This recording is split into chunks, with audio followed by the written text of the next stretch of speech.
Ces cracks promis un grand avenir qui ont complètement disparu.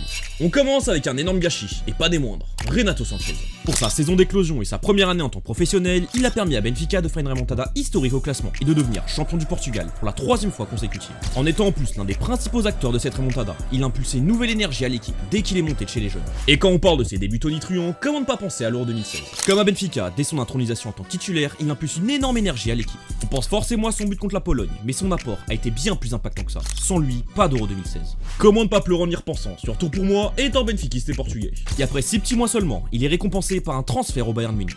Mais c'est là que la longue et lente descente aux enfers commence.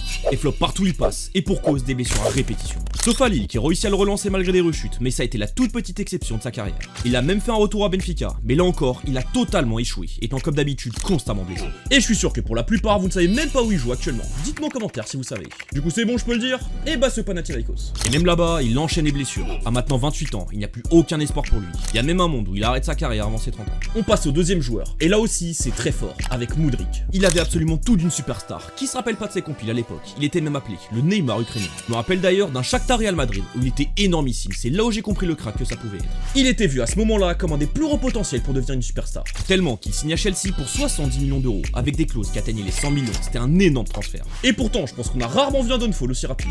Ses débuts sur les terrains étaient mais alors très moyens pour être gentil. Et chaque mois qui passait, c'était de pire en pire. Il perdra très rapidement de la place au sein de l'équipe, jusqu'à que 2 saisons plus tard, il était seulement utilisé en Conference League. Mais bon, à 24 ans, on se disait qu'il avait encore le temps de se relancer. Et bah non en fait, comme vous savez, c'était chopé pour dopage. Et selon les règles de la fédération, on peut aller jusqu'à 4 ans de suspension. Et là, il en est même pas à la moitié actuellement. Avant de passer au dernier joueur, n'hésite pas à t'abonner, ça m'aiderait de fou. Objectif les 100 000 abonnés, merci d'avance les frères. Bref, pour terminer, je pense qu'on peut vraiment pas faire pire, avec Ansu Fati.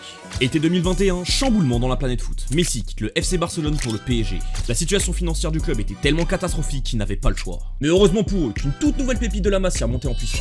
À seulement 17 ans, Ansu Fati était impressionnant. Tout le monde voyait en lui le nouveau symbole de ce Barça, et pour de longues années à venir. Tellement qu'on lui donne le numéro 10, je ne sais pas si vous vous rendez compte de la folie et la preuve de confiance. Mais malheureusement, quelques temps plus tard, c'est le drame.